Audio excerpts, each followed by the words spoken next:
everyone, go ahead and slide all the way over. Find yourself a seat. Make sure you like it. That will be your seat for the entire safari. We can't have friends sitting on laps. Just make sure they stay in that one lap in one spot for the whole trip. Now, my friends on the right-hand side, watch those hands, arms, feet, and legs. Doors are sliding closed. Asante Sana awarded, that means thank you in Swahili, and here in Harambe we like to say Twende, which means let's go. Jumbo everyone, my name is Lauren. I'm going to be your safari guide out here on the Harambe Wildlife Reserve for the next 2 weeks. Hope that's all right with everyone.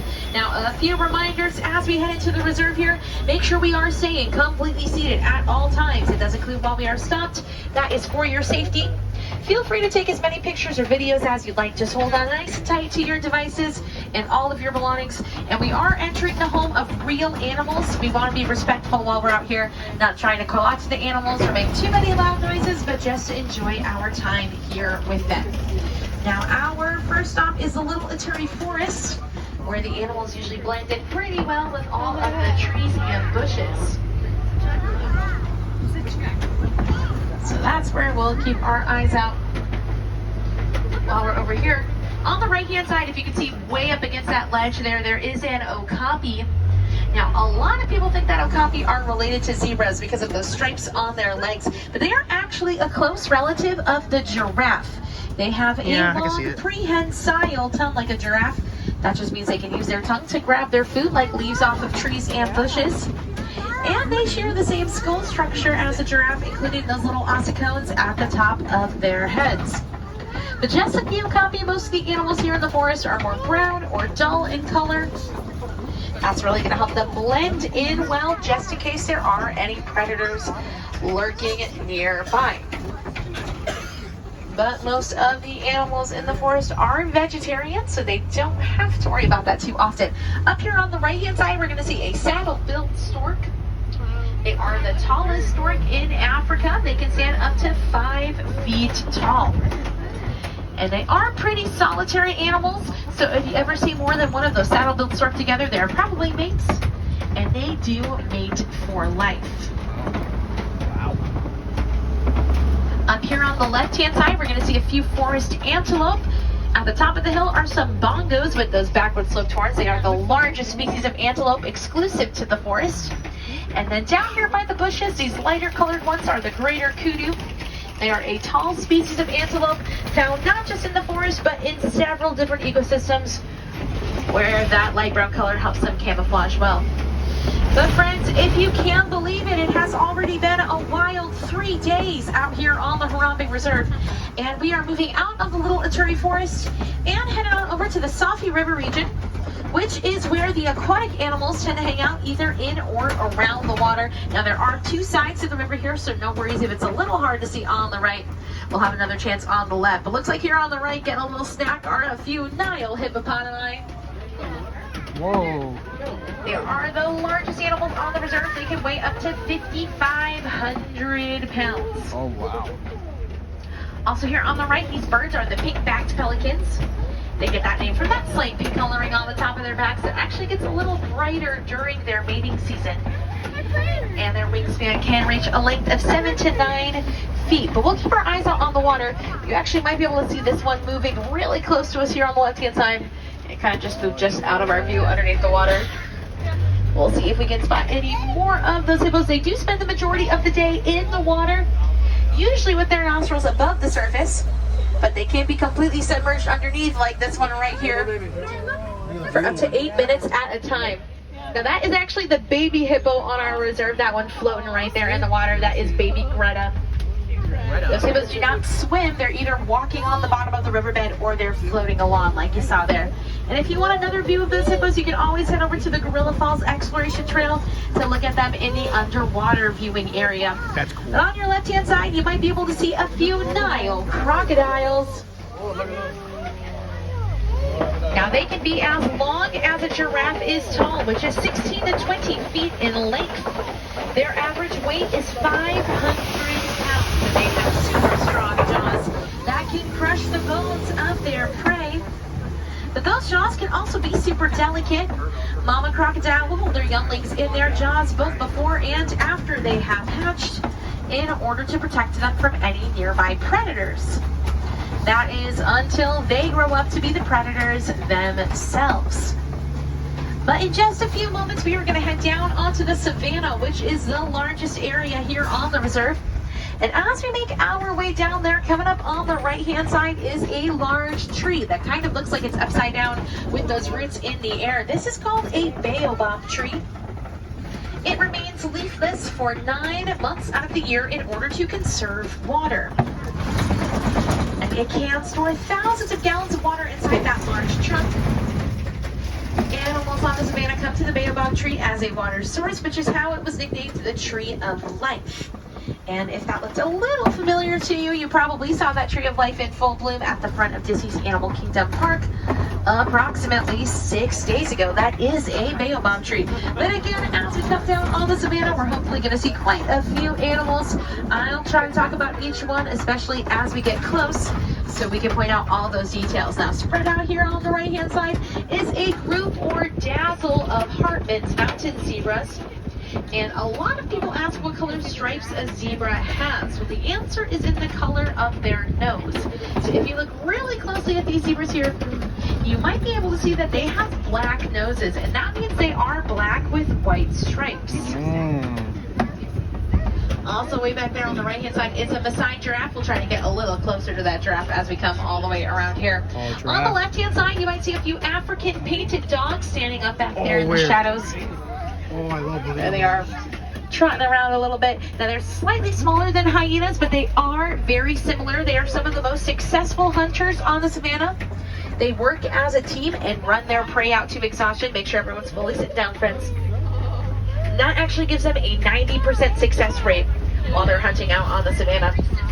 On the left-hand side, way back by the trees there, those are the sable antelope with those really long antlers. They use those to ward off their predators, and they do not back down from a challenge. So they are the emblem of our reserve because of their resiliency. And then here on the left-hand side as well is a herd of wildebeest. Now, wildebeest are known to make a great migration across the Savannah every year of up to 1,000 miles. And they will travel in large herds. Up to 1.5 million of those wildebeest will make that great migration every single year. Here we are again, a little bit of a closer view of this Maasai giraffe here on the right-hand side. Now, we know that this is a Maasai giraffe because its pattern is irregular and jagged. That is unique to each giraffe, like a human fingerprint. They are the tallest animals on the Savannah, reaching a height of 16 to 20 feet. Also the tallest babies, born at 6 feet tall, which means a baby giraffe is taller than I will ever be in my whole life. Oh my God. We'll see if we can get another view of any more of that group of Maasai giraffe up ahead. Does anyone know what a group of giraffe are called? They are a tower of giraffe. But a group of giraffe running toward you, now that is a tower of terror. Tower of terror. But here's another view of those Hartman's mountain zebras here on the right-hand side. The zebra has that little flap of skin that hangs underneath its neck. That is called a dewlap. And that is going to help keep it cool on a hot day out here on the Savannah.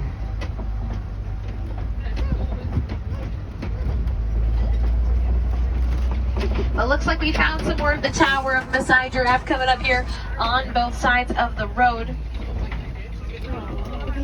Now, like we talked about with their relative, the okapi, giraffe have that long prehensile tongue that they use to grab leaves off of the tallest trees.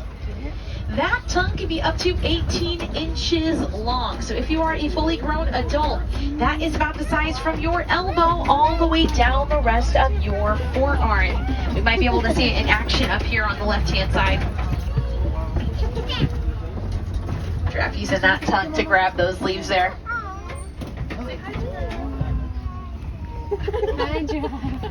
Hello, giraffe. Now, giraffe only need about 30 minutes of sleep a day. And they will sleep standing up and in even shorter amounts of time to help protect themselves from their predators. Life again. But as we come over to this area, I see quite a few trees knocked down. Now that could be for various reasons, but one of the reasons could be a larger animal such as an elephant in the area. They like to knock down trees to get those fresh leaves off of the top. They cannot reach themselves. So we'll see if we can find the culprit over here at all. On the left-hand side, you might be able to see a few mandrills way in the back over here. They are the largest monkey species. They're known for that red and blue color that actually gets a little more vibrant when they get excited. But here on the right-hand side is that African elephant. Let me get a little closer for you here. Now, we know that it's an African elephant because we are in Africa. No, just kidding. The shape of those ears look like the continent of Africa. That is the tell. Now, when it gets really hot outside, elephants will flap their large ears to help cool them down. That motion can actually cool them off up to 15 degrees, which I like to call ear conditioning. But we will see if we can find any more of those elephants up ahead. We got another spot we can look out for them. And we are super lucky to have them here on the reserve because they are a highly endangered species. And our friends at Disney's Conservation Fund are always looking for ways to help keep those elephants safe in their natural habitats. Now, a common problem that they found endangers elephants is that they like to get into the crops of farms near their homes. Elephants will destroy crops for food or for fun, but some farmers do not take that very lightly, so it can be really dangerous for both parties. So in their research to come up with solutions, scientists discovered that elephants are afraid of bees. They really do not like bees at all, so farmers are now building beehive fences around their crops. That is going to help keep those elephants safe and far away from the area. Also helps out the bees by giving them a home. And as an added bonus, the farmers get to harvest the honey from the beehive fences and sell it for profit. So it really is a win-win-win solution, and that is just one of many projects started by Disney's Conservation Fund to help endangered species all over the world. Now we will see if we can find any more of those elephants up here. Looks like I see some way off in the distance, so we'll see if we can get some a little closer in our view. We talked about those ears flapping. Another way that elephants stay cool, they use their trunks to grab the dirt and dust off of the ground and flip that up onto their backs and heads. And not only does this help cool them down, it also kind of acts like a natural sunscreen, which can really help their sensitive skin. Looks like we're gonna see at least one down here by the water. We'll see if we can find some more members of the herd. Now, an elephant herd out on the savannah is usually made up of adult females and younglings led by a matriarch. She is the oldest and wisest female elephant in the herd. When those male elephants are fully grown, they tend to go off on their own. But sometimes the solitary males will join up together and create their own all-male herd, which is commonly referred to as a bachelor herd. But elephants are very social and affectionate animals. They create super strong emotional bonds with the other members of their herd. As we come out of the water and into our 10th day here on the reserve, on the left-hand side are a few of the greater flamingo, a group or flamboyants. And they are known for that fabulous pink color. What is their secret, you might ask? Well, maybe they're born with it, but maybe it's beta carotene, which is the name of the chemical found in their diet of shrimp. Now, some of these flamingos are still a little bit gray because it can take up to 2 years of that shrimp diet for the pink color to fully settle into their natural coats.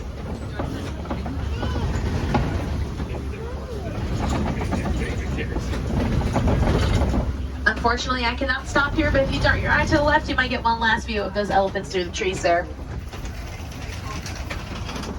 But as we keep traveling through the savannah, we're always looking out for clues that there could be an animal nearby. One of those clues is going to be this mud pit here on the left. That could mean that there are rhinos in the area. Kind of like the elephant rhino likes to roll around in the mud to help stay cool. And a group of rhinos is called a crash. So we will see if we can find any members of that crash of rhinos coming up ahead here.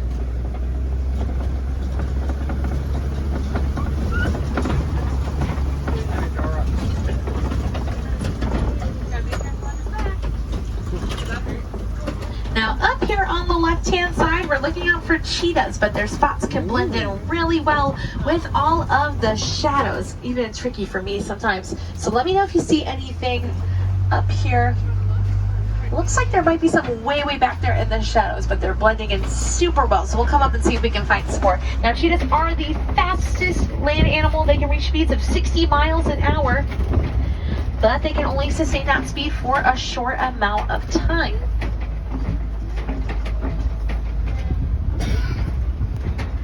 There's some way down by the fence up here. Just might be able to see them a little bit through the trees.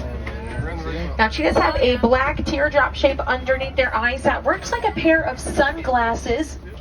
That helps to reflect the glare of the sun off of their eyes so they can see while they are out hunting during the day. And cheetahs are the only cats that do not have retractable claws, so that's going to help them maintain traction while they're out running at those super high speeds across the savannah. Now, we will come all the way around this formation of Kobe rocks here, and we don't know for sure if there's anyone hanging out up there, but we will keep our eyes peeled, see if we can find anyone lying around up there.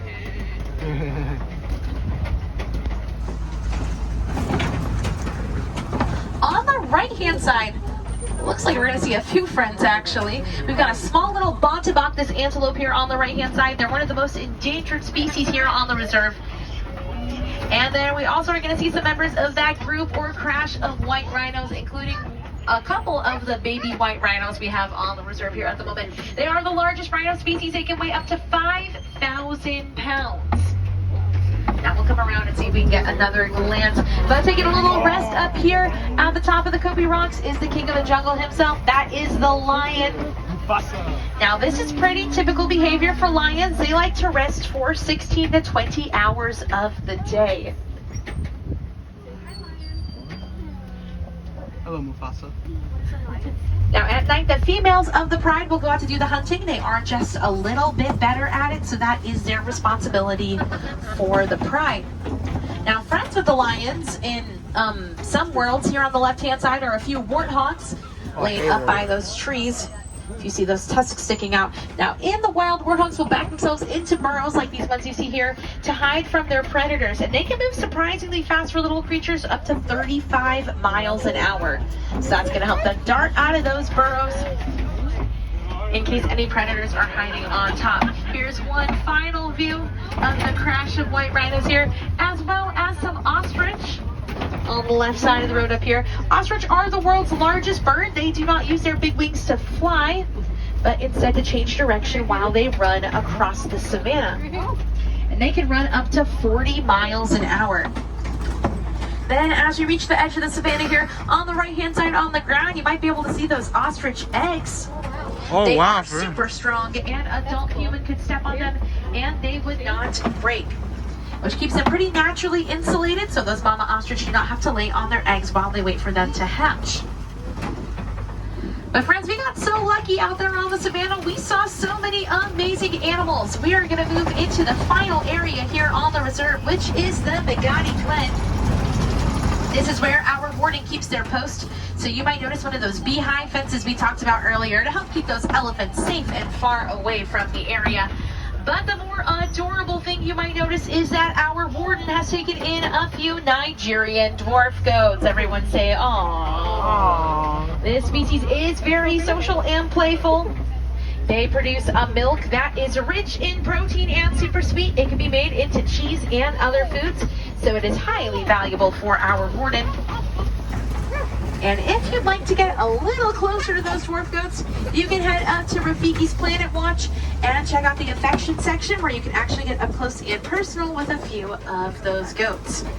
But as we wrap up our journey here together, I wanted to take one final moment to touch on conservation, because conservation is at the heart of everything we do here in Harambe, but it does not stop on the reserve. We all have a part to play in conservation efforts to help keep animals safe in their natural habitats. Now, one of the easiest ways we can help is by recycling, and there are many different things we can recycle. If you have an electronic device of any kind, a phone, computer, tablet, there's a mineral in those devices called coltan, which is primarily mined in the rainforest, that first area we passed through. But the mining practices can be really harmful for the animals that live there. So if we recycle our devices when we're finished with them, we can help keep those coltan miners out of the forest and protect all of the animals that call it home. And although it might not seem like much, it's the little things we do every day that add up to one larger effort to help keep our planet clean, safe, and healthy, not just for ourselves, but for all of the amazing animals that we share it with. Now I hear that music, which means we are headed back into the village. And as soon as I can, I'm going to get you up to a dock and send you out on your way. Now, if I have any wilderness explorers on board, the name of my truck is the Simba 1. That is S-I-M-B-A, Simba, like the lion and the number 1. And you can use that to earn your safari badge. You'll find my friend with the orange Wilderness Explorer satchel right outside of the exit here. And they will get you all set up with that badge. You just tell them that you were riding on the Simba 1. Now, like I said, out there on the reserve, there are other ways that you can see animals here in Harambe. You can head over to the Gorilla Falls Exploration Trail. The entrance will be right at the top of the hill outside of the exit. On that trail, you can see some of those same animals we saw on the reserve. Those Nile hippopotami underneath the water, as well as okapi and zebras. You can also check out some other animals over there on that trail. There are, of course, gorillas, but also naked mole rats, meerkats, an aviary of African birds, and a bunch of different reptiles. All of that is over there on that Gorilla Falls Trail. Takes about 15 to 30 minutes, depending on how long you want to stop and look at the animals. And there are trail guides out there that can answer any questions you might have about those animals. You can take your wheelchair strollers and ACVs with you right on that trail. And then, like I said, over in the Pangani Glen, you can head up to Rafiki's Planet Watch. You'll take the Wildlife Express train to get up there. At the Planet Watch, you can check out that affection section, which some people like to call a petting zoo, but that's where you can see those dwarf goats as well as some other domesticated animals. You can also try the animation experience, where a Disney animator will teach you how to draw one of your favorite Disney animal characters. Break it down step by step, make it pretty easy for you to try. Another really unique opportunity up there at the Planet Watch is the observation window. That's where you can watch our veterinarians working with any of the animals that have a checkup or procedure going on today. So it's a really cool way to get a behind the scenes look at how we care for these animals here on the reserve. And if you have any more questions or curiosities about that, you can always check out The Magic of Disney's Animal Kingdom on Disney+. It's a docuseries that takes you behind the scenes here in the park. You'll get to meet the animals, learn more about them and their stories. And season 2 just dropped last week, so there's lots of content for you to watch to learn more about our reserve on all of our amazing animals.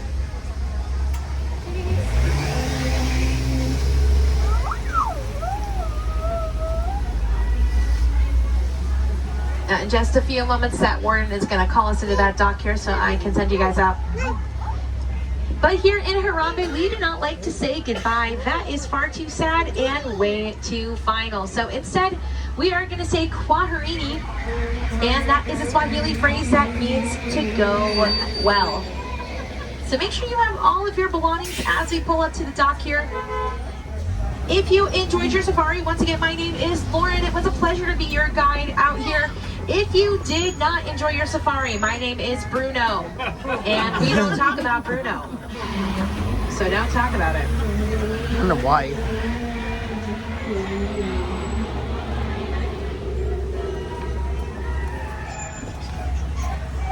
Hold. Friends on the right hand side, watch those hands, arms, feet, and legs. Doors are going to be sliding open. And kwaherini, everyone. Go well, go wild. Most importantly, go out and make a difference. Have a great day, everyone.